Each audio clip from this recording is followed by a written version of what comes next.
Ертеде бір орманда қалың қыс өте суық болғанда қояндар тиындармен бірге ойын-сауық құрып ойнайды екен. Ал тиындар қояндармен өз тілдерінде сөйлесіп мәз-майрам болады. Қарға ғана қар күннің суығын-ай дейді. Осы кезде шанасын сүйретіп орманға кішкентай қыз келеді. Оған қарсы қарт солдат келеді. «Ей, қарағым, қызым, бұл жерде күн суықта не істеп жүрсің?»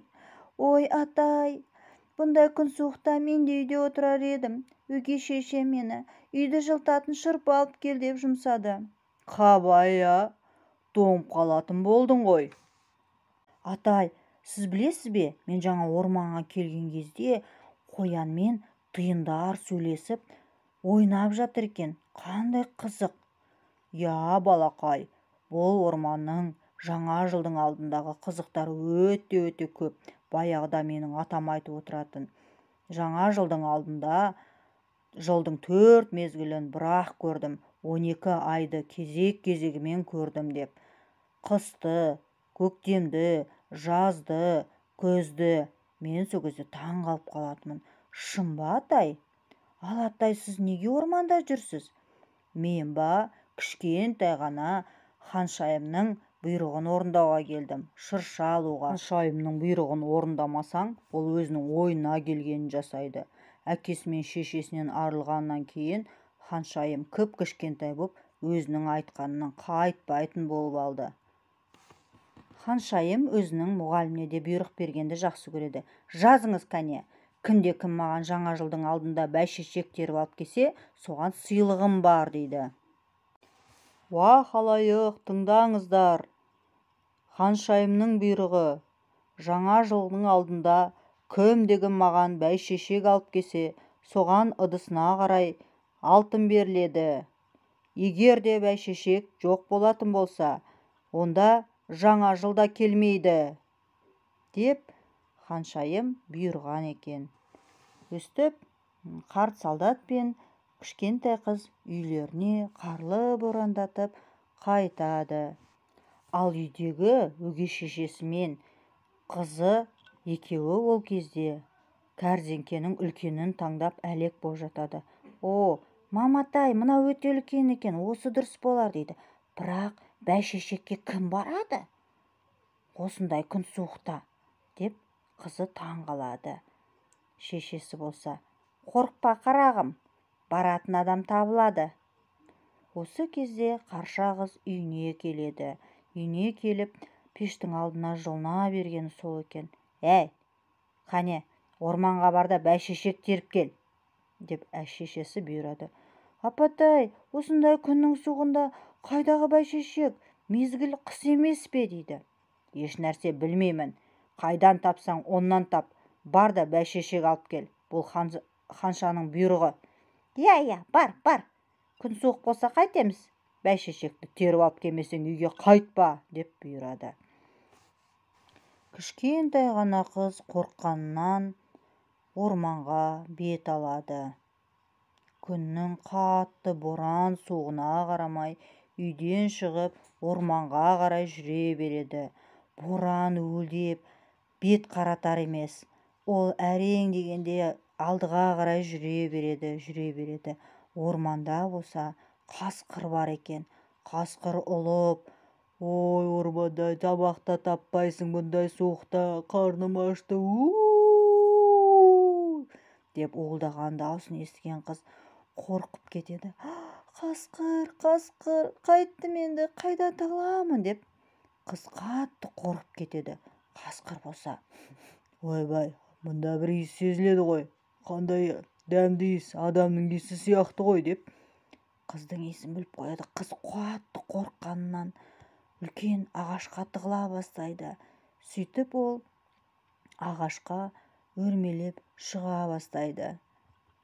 Қасқыр болса әр жүріп, бер жүріп адамның иісі келеді. «Қаяқтан келіп жатыр? Қарным аш» деп адамды іздейді. Сол кезде ағаштың басында отырған қарт қарға: «Ей, қасқыр, Қар, сен бұл жерде не істеп жүрсің? Не істеп жүр деп ойлайсың? Өзімнің қарным ашып, күннің суығында азық таппай жүрмін дейді. Азық таппасаң бұл жақта саған азық жоқ. Кәне, өз жөніңмен кет. Қайдағы? Бұл жерде жаңа ғана адам болған. Иісін сезіп тұрмын. Қайдағы адам? Ешқандай да күн суықта адам жүрмейді. Кәне, өз жөніңе кет. Ана жақтағы жылтырап тұрған отты көріп тұрсың ба? Қазір сол оттан саған адамдар келіп сені ұстап алады. Қайсы? Қане, қай жақта от? Деп қасқыр оттың жарығын көріп өз жөніне жүгіре жөнеледі. Бұл жерде оттың қасында бағанағы қарт солдат айтқан жыл 12 ай, көктем, қыс, күз және жаз айлары өздері ойын-сауық құрып жаңа жылдың алдында көрінеді екен. Кішкентай қыз артына қарап, ой, шынымен де жарық көрінетін сияқты ғой, деп ағаштан түсіп жарыққа қарай бет алады. Жарық бар жерде от та бар шығар деген оймен қыз кішкене болса да жылынып алайын деп отқа қарай келе жатады. Отқа қарай келе жатса, алдынан жылдың 4 мезгілі 12 ай шығады.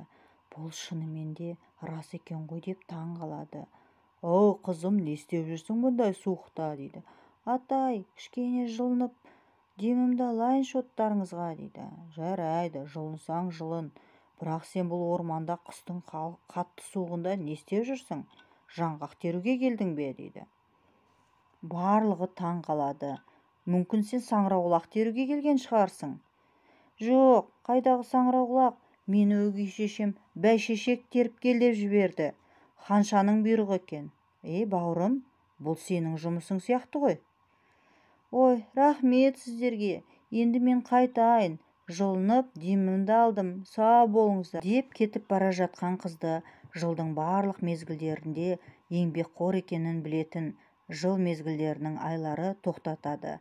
Кетпе, біз саған көмек істейміз.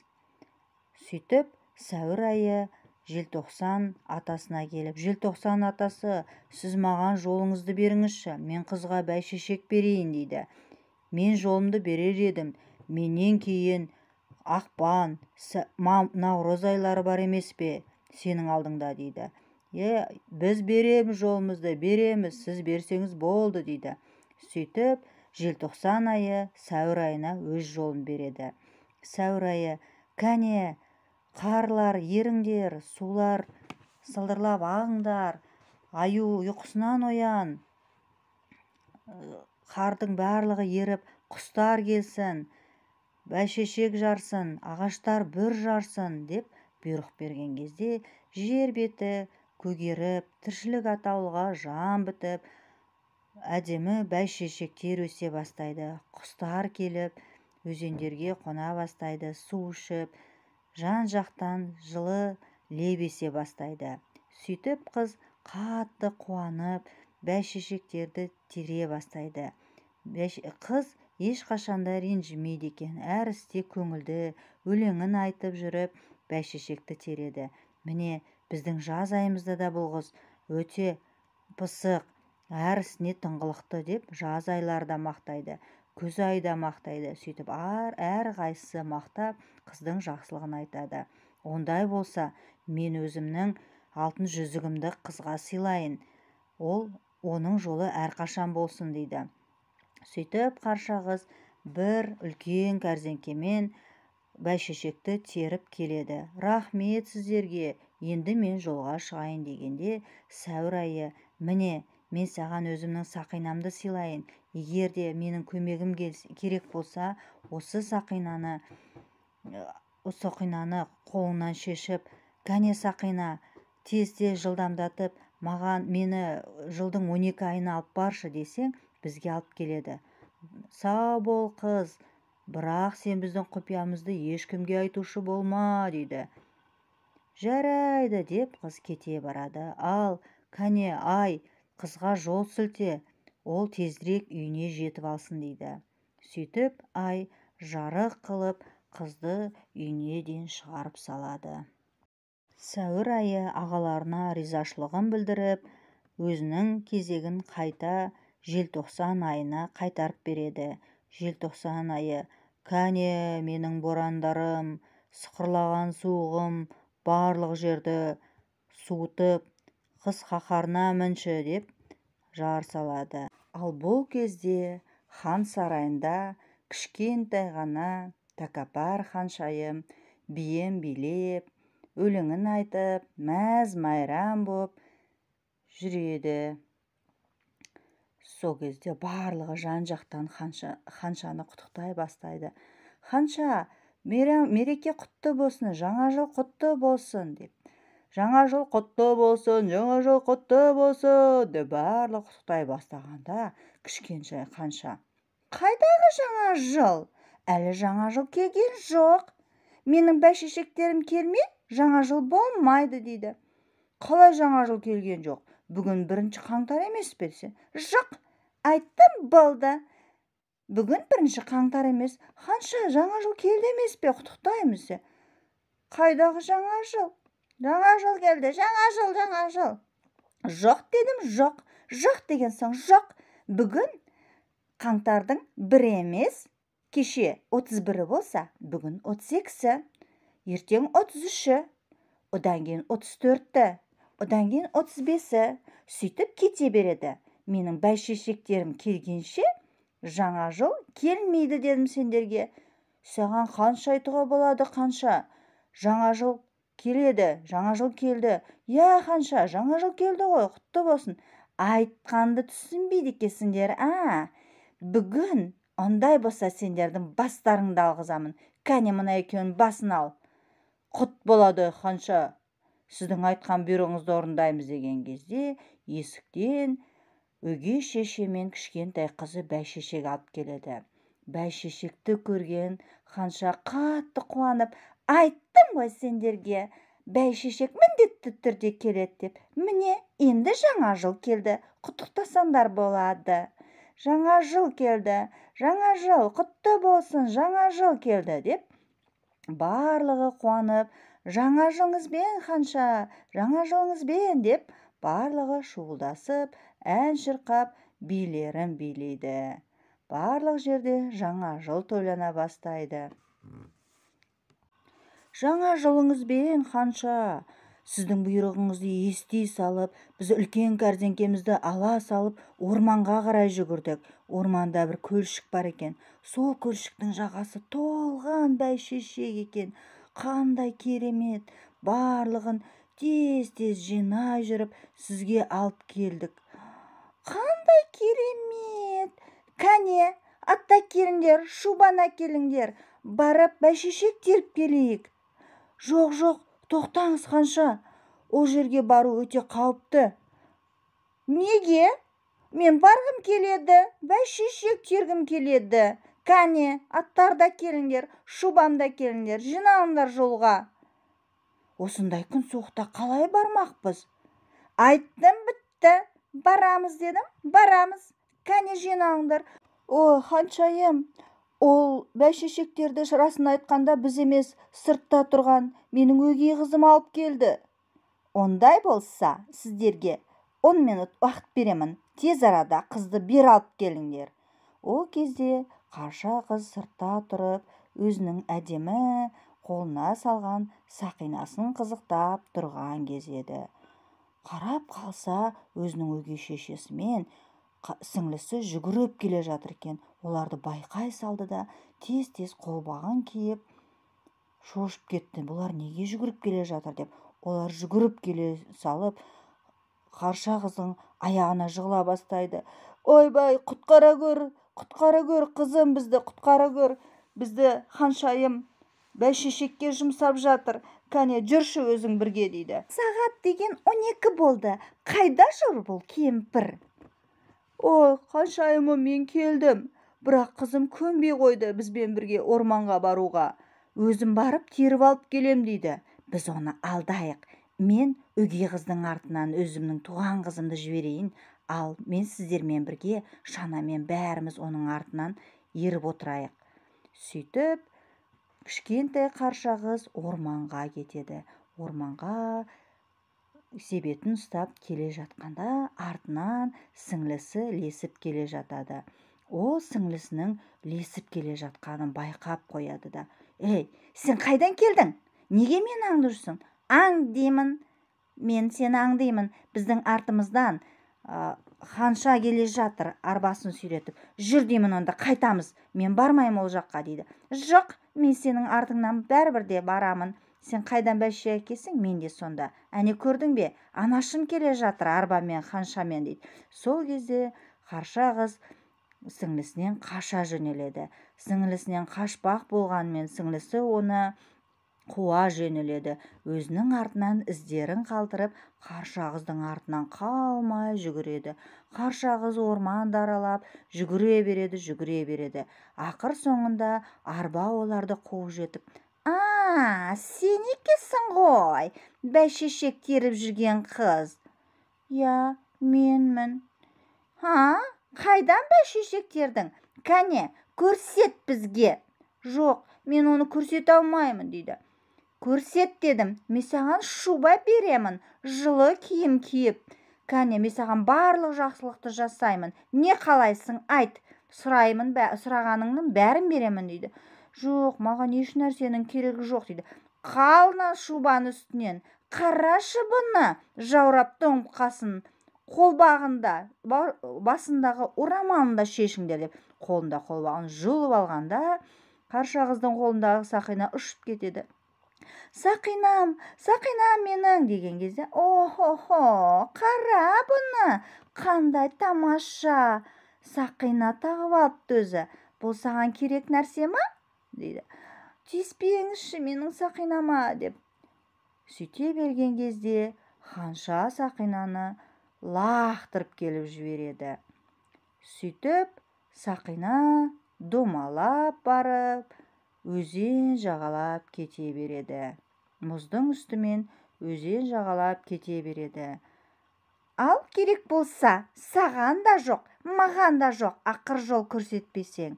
Сақина, сақина, домала, домала, маған жол сілте, ағайындылар 12 айға апарар жолды көрсет. Мына қарақшыларға жолды көрсете көрме, сақина, еңді таба ғой», деп айтқан кезде жылдың 4 мезгілінің 12 айы бірақ келіп қызды өздерімен бірге алып кетеді. Сол кезде қатты боран тұрып, желтоқсан айы, қаңтар айы, ақпан айы өзінің ызғарлы суығымен жер әлемді суытып, ханшағыз бен оның уәзірлерін әбігерге түсіреді. Барлығы қаршағыздың артынан қарап қалады. Сол кезде наурыз айы келіп, жердің бетіндегі қар ери бастайды. Мұздағы қарлар еріп, көктем шығады. Наурыз айынан кейін сәуір айы келеді. Сәуір айында жер әлемді бәйшешек гүлдейді. «Ой, бәйшешек, бәйшешек ба шынымен? Ой, менің сүйікті бәйшешектерім, теріп алмасам», деген кезде ландыш өсіп, мамыр айы келеді.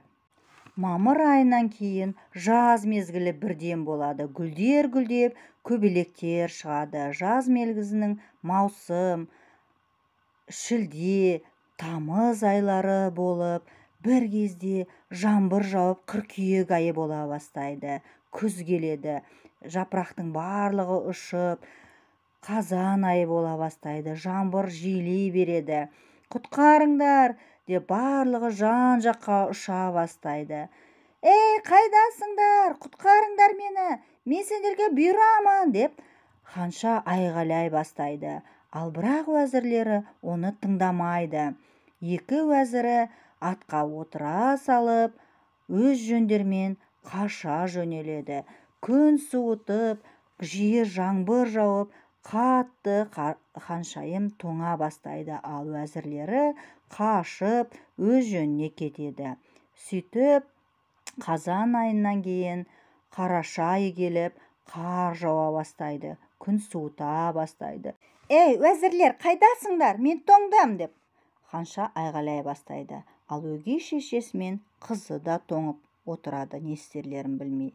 Сол кезде қыс түсіп, желтоқсан айы келеді. Желтоқсан қартты көрген Ханшайым бұйыра бастайды. «Ей шал, не қарап тұрсың? Мен тоңып кеттім, маған тон бер» дейді. «Мен саған барлық сұраған нәрсеңді берем» дейді. «Жоқ, маған керек жоқ сенің сұраған заттарың. Мен тек дұрыс сұраған адамға ғана көмегімді берем, менде барлығы бар» дейді.